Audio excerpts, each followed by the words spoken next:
YouTube.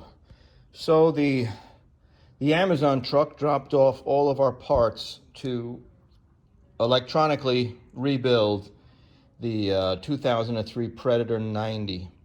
So here is the old CDI. Here is the new CDI if you want the number. X001Z3RBB3. If we open it up, there's a brand new one in there. Okay. Then we have, I got a new rectifier just for the hell of it. It was only 20 bucks, so I figured, what the hell, I'll just change everything out. And this is X002MKUEY9, Polaris Scrambler 90 or Polaris Predator 90. Same motor, same vehicle, just a different plastic. Okay. Next thing, we have the starter. Here's the old starter, and here's the old, well, that's the brace, the rubber brace to hold the CDI on. Here's the old relay. But this is the old starter. Now, make sure you keep your old part before you get your new part, because my old part has this clip to clip into the harness, okay? The new starter, even though the starter is the same, okay, it comes with a boot and an eye loop.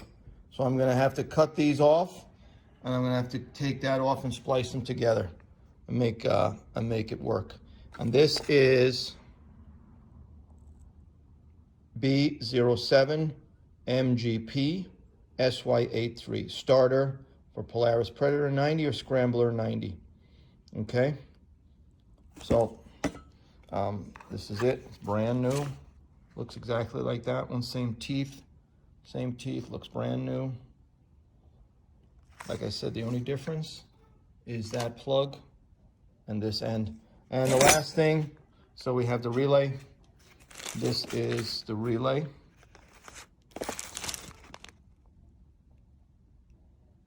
X001 JDZ YJF. X001 JDZ YJF. And of course, all of this stuff is made in China, like it says there. And this is what the relay looks like. Same exact. Put them next to each other. Same exact stuff. Okay. And this has the rubber.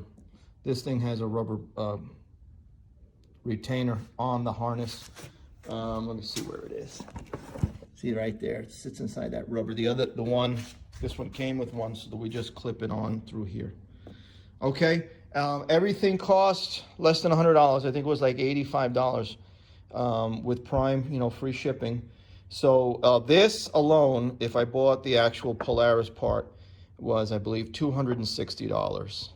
And this one was like $30. The starter was like 20 something. This was like 10 or 15. This was like, same thing, like 10 or 15. Everything put together was $85 or $89, something like that. Okay, so those are the parts. Next step is I'm gonna do the wiring for this. I'm gonna splice it, then I'll come back on. So this is what I'm using to do the splice. All right, these are shrink wrap, and they also have low temp solder in there, so they actually bind the copper wires together and then seal them, weather seal them, so that there's no way that any moisture or anything can get in there and corrode the wiring. All right, you can buy this on Amazon also, and this is what it is.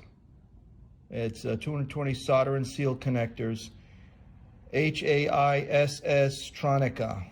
Tronica is imagine that, it's made in China. But anyhow, the stuff works good.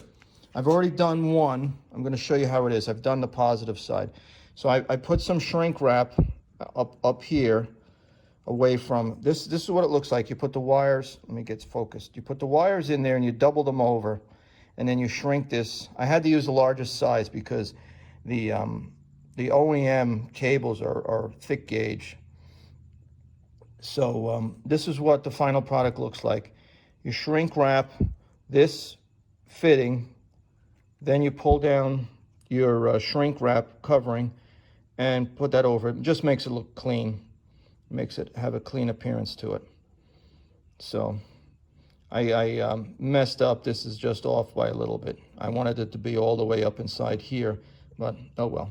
I'll just put a little electrical tape to clean this up. But anyhow, this next one I'm going to do right now. So you just double them over in there like that. Then you take your heat gun or a torch. A heat gun's better because it just doesn't burn any of the plastic or rubber. And I'm going to put these two together, and I'm going to slide that down over it, and I'm going to heat shrink that on top of it. And then that should be the final product, and we're ready for installation. All right, I'll be right back. Okay, so here's the final product. We got the shrink wrap on both.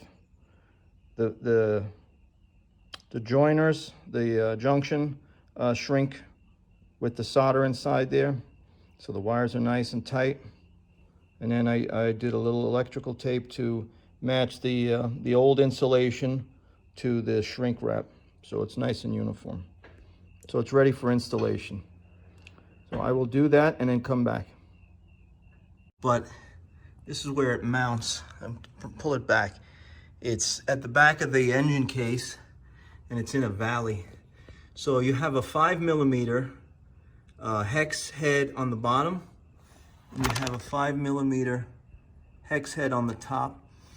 The positive cable is already attached. You have to take your negative cable and attach it to the top 5mm hex bolt, and you're just going to snug the starter into the case. Just keep going back and forth. This bottom one is a pain in the ass. You're going to have to use a key, an Allen key. There's no way to get a socket down in there. If you look, there's absolutely no way, because this brace on the case is in the way. All right, so use a long Allen key, like I said, 5mm. 5mm for the top one, and then just keep going back and forth. Use a key on the bottom. Snug it up on the bottom, snug it up on the top.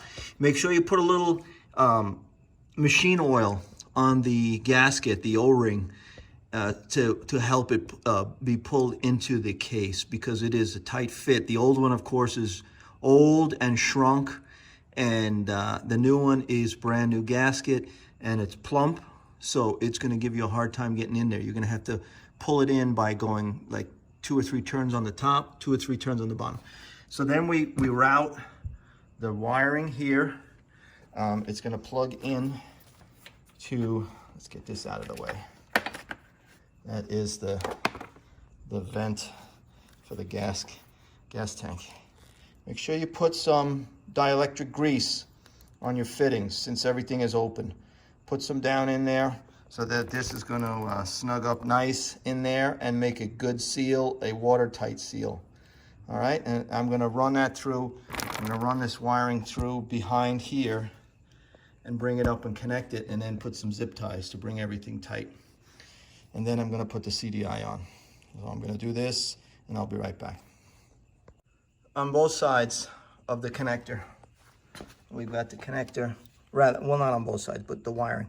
The connector's right here, zip tied it to the frame so it doesn't bang around. And then I zip tied the wiring up, looped it because it's a little bit longer than the stock. And I put it all up against it. So it's against this rubber. So it's not gonna rub. Yeah, it's good right where it is. Okay, see that? Not rubbing on the frame, so it's going to sit right there nice and tight, won't jiggle around. All right, the next thing I'm going to do is I'm going to do the starter relay. Same thing, put some dielectric in your connectors.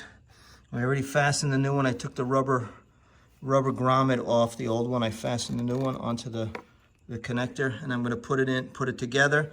Then I'm not going to bother changing out the rectifier yet. This is the stock rectifier.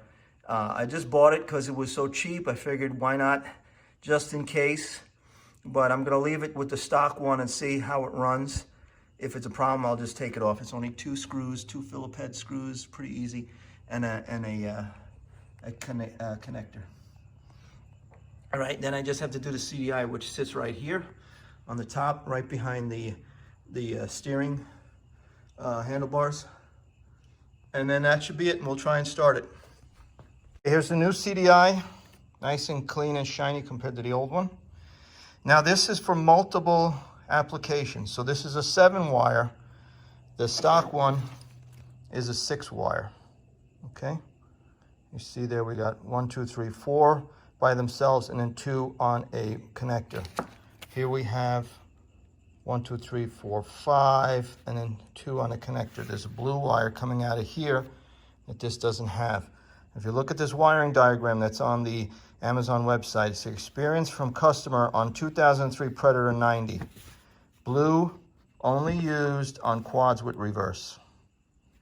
Brown, connect to gray wire from harness on machine. Connect all others to light colors, okay? So what we're gonna do, we're gonna take a piece of shrink wrap and we're gonna put it over this connector just to cover it up so that it doesn't engage anything, doesn't touch the frame, doesn't get rusty, doesn't get dirty, doesn't get any water on it. And then I'm going to install it. All right, so that's the next step. I'm going to shrink wrap that on. Be right back. Okay, so we're mounted up. We've got all the wires connected, the black and red with the black and red, the white and black with the white and black, the brown with the gray, as it says. We've shrink wrapped the blue, and then I doubled over the tip with some electrical tape. The connector is connected, and what else are we missing? We're missing one more, the white and red. Okay, so everybody's connected. It's back in its rubber grommet. It's ready to go. And I'm gonna try starting it. Okay, YouTube. So I got it running. Smoking a little bit because it hasn't been on for a while. And it was very hard to start, so it filled up with oil inside of it. So what we did was we put a new starter relay on. This is the old rectifier. It works fine, so I just left it. We have the starter motor, brand new. And then over here we have the brand new CDI, which is working properly. And it starts right up. After me cleaning the carburetor out good, it starts right up. I'm going to stop it, and you'll see. Okay, right away. That's the way it's supposed to start. So that's it. It's back in working order. Mic machine's out.